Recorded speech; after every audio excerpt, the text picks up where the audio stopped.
Hey guys. Okay, so I just wanted to take a couple of minutes to tell my story, my why, what has brought me here, what has made me who I am, and led me to this point. I've written it hundreds of times on my page in one way or another, and it's so much easier to share in writing because I can make all the words just right. Um, so I'm sorry if I stumble through some of this. I guess the best place to start is the beginning. So I was born and raised in Winter Park, and as a child growing up, I was really active, and I got into dance really early on. And in high school, I started playing lacrosse. Previous years, I did a lot of track and volleyball and all of that. So yeah, I was playing lacrosse in high school, and I got All American, and I got onto Duke's radar, and they scouted me to play college ball.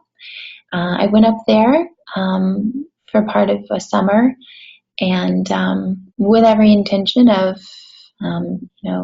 going to play for them. And I really did not like the coach, so I decided college ball was not for me. And I came back down to Florida. I got a scholarship to a local college where I did my theater degree. Meantime, I auditioned in Manhattan for a performing arts school, American Academy of Dramatic Arts. So I got in, and so I went up to New York, and I just kind of packed a bag and jumped on a plane, and I didn't have a job or a place to live, and I checked into a hostel, and I stayed there for a couple of weeks until I found a place. I got like 2 jobs on my second day. The only certainty was that I would be starting school. So I started school. I had my jobs. I had a place. I was continuing to work as a dancer and a model. I couldn't do any acting while I was in school as part of the contract. And so, yeah, everything was pretty sweet. I was, young, early 20s and enjoying living in Manhattan. I met this really great guy in school, Thomas, who's now my husband. And we started dating, and he opened me up to a whole new life and really helped me become more cultured because I was just that, kind of that sheltered girl from Winter Park. And we got to do some traveling. He's from England, so we went to, the UK, and we did some traveling through Europe, and so it was really great. While we were in New York, I got my certification from NASM, National Academy of Sports Medicine, and I started to do some personal training on the side, and I really enjoyed that. Probably what I didn't really like about personal training and why I never really stuck to it within a gym is I didn't like prospecting for clients. When people are working out, I just want to leave them alone and let them work out unless there's a way that I can help them. So, I continued to do that. And Thomas proposed, and we got married in Florida. And we had a really great wedding and a really great honeymoon. And 2 weeks after our wedding, we got back to New York. My mom was house sitting for us, and she stayed for a couple of days, and she wasn't feeling that well, but she soon went home. And I got a call from my sister that my mom was going into the hospital, and it was all kind of rushed, and I didn't really know what was going on. And then later I got a call from my dad that they think my mom has cancer. So I booked the first flight to Florida, and my best friend picked me up from the airport, and we drove straight to the hospital. And apparently, minutes before, the doctors had come in and told her that she had stage 4 adenocarcinoma, and that it was terminal. And she told me in the room, and I remember sitting there and begging her to do treatment, and she said she was done. And so we went home and we put her on hospice, and I took care of her. I was 23 and I was made her medical healthcare advocate. And so in that time, I made a lot of hard decisions that I dealt with a lot after she died. She was diagnosed June 5th, and she died August 5th, exactly 8 weeks. She had a very rare form, like I said, adenocarcinoma esophageal, which is an environmental cancer. None of us really understood because she was always that person that did everything right. You know, she had a handful of blueberries and almonds in the morning because they were antioxidants and they fought cancer. So we didn't really understand until, we started talking and trying to figure it out. And not that figuring out would have helped or that it did help, but it's just what you do. My mom grew up on a farm, and they used a pesticide that's now banned called DDT. So they sprayed it on the crops, and it,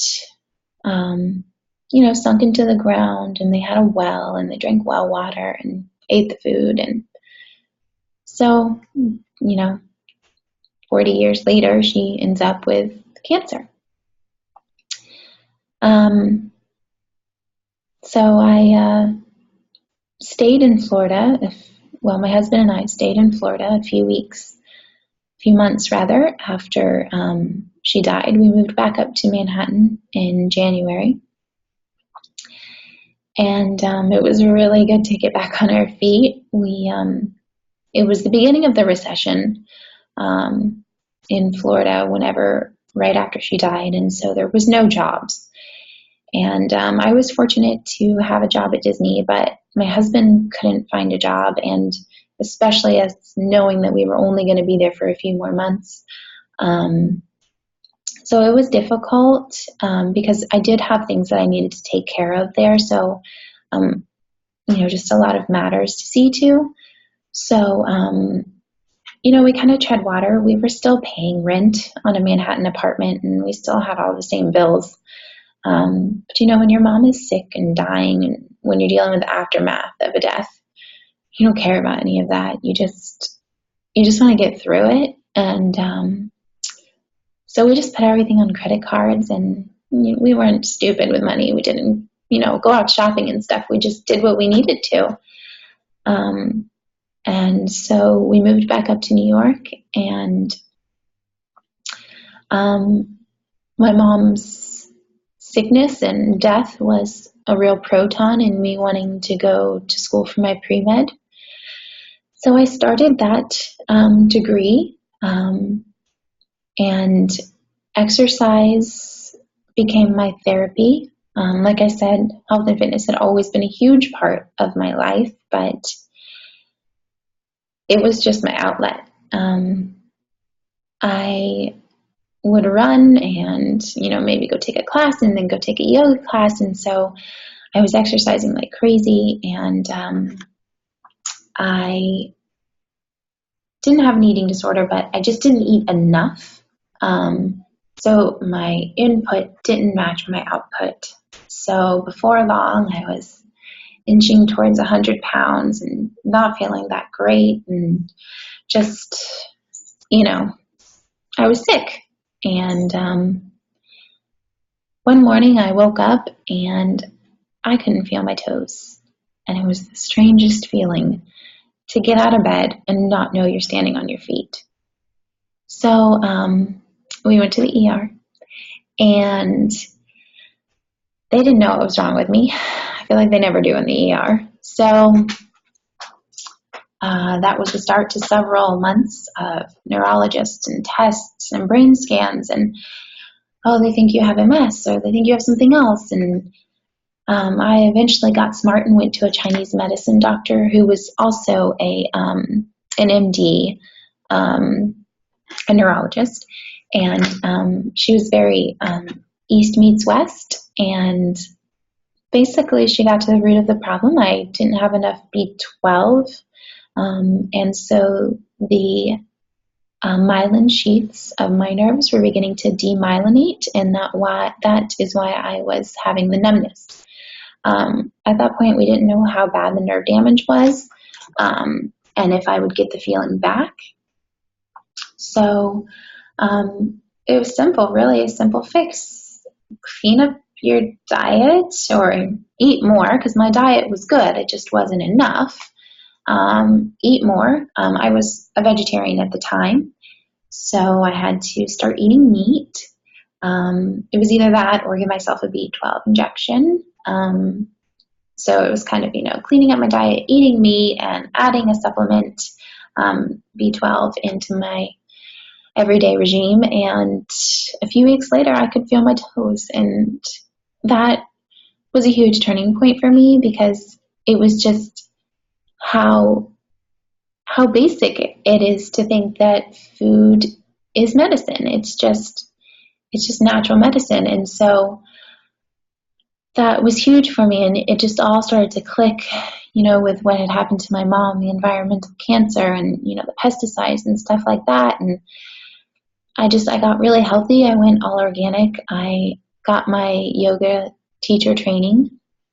I got 200 hours certified, and I started teaching yoga, and I did finish my pre-med. Although at the end, I decided I didn't want to be a doctor.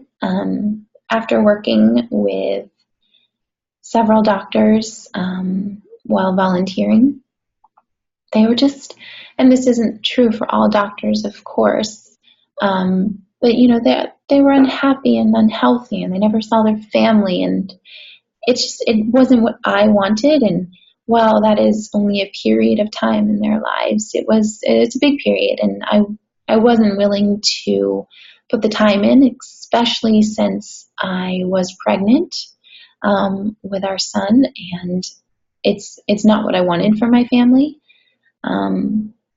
So we had our son in April of 2012, and we moved down to Florida shortly after.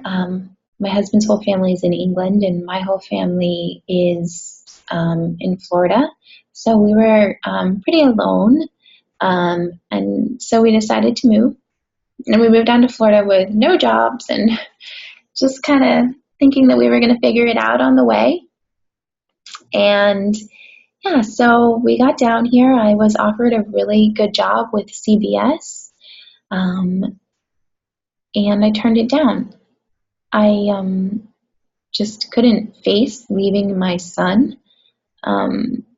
He wasn't even 6 months old, and it's not what I wanted. I didn't know what I wanted, but I knew that wasn't it. And I can imagine it must have been frustrating for my husband, because when he met me, I was an actress, and I did modeling, and I was a dancer, and then I had this mission. I was going to be a doctor, and then I had that weird toe thing, and then I was like, okay, I'm going to be a yoga teacher. And so it was crazy, because it just took me a while to find my spot and get comfy. And then I was offered this great job, and I just turned it down. And of course, he was really supportive. But there was a few months where I didn't know what I was going to do. I loved teaching yoga, and I still do. And I love personal training, and I love helping people. That was one of the reasons I wanted to be a doctor. And if I had decided to teach yoga full time, I would have loved it, except for the fact that, you're kind of running all around town from, studio to studio. And so there I would have been again, away from my son. And then one day during nap time, I popped onto Facebook and I saw my friend Steph Davies. I saw her page, and she was a coach, and I didn't really know what she was doing, but I knew it looked awesome. And she was just talking to like all these beautiful, happy, inspired people every day, and they were like talking some secret language, and they were just, it wasn't even, the success or, the income that they were earning. It was the connection, and it was just amazing. And so I asked her for more information about it. And once I got the information, I couldn't keep off of her page, and I couldn't stop thinking about it. And so I just decided to do it. And this job has been amazing for me. I get to use, my background in health and fitness, which, most coaches that sign up, they're just amazing people that are on amazing journeys. And so it has been just so rewarding to meet these people. And it's been huge for my family financially, because whenever I turned down that job, it was worrisome because my husband had found a good job, and we had always been a 2-income family, and now with a child in the mix, going down to a 1-income family seemed totally crazy. So this has allowed us to be a 2-income family again, and I've never had to take a moment away from my son. And it's also given me, that feeling whenever you stay at home with your kiddo all day, and it is so amazing, but you can't really have any adult conversations with your 8-month-old. So you kind of lack in that area. So it's been rewarding in that aspect too. But when I signed up to coach, it was kind of something for me to do and maybe make a little extra money and help some people and, share what I know and what I love and, be an example for my family of, just leading a healthy, fit life that we deserve. And then it just exploded. I began to form a team, and I began to, start to work with people and help them. And it wasn't overnight, but it just felt so amazingly well received. And so yeah, here I am, 9 months in as a coach, and it blows my mind that this is my job. I get to make a full-time income from home, and I get to talk to these amazing people every day. Some of them I've just met through social media, and some of them have been people from my past that I've been so fortunate to be reconnected with. And I just can't believe this is real life, and I feel really fortunate to have all of you, whether you're a coach or a customer, in my life, and I would love to hear your story.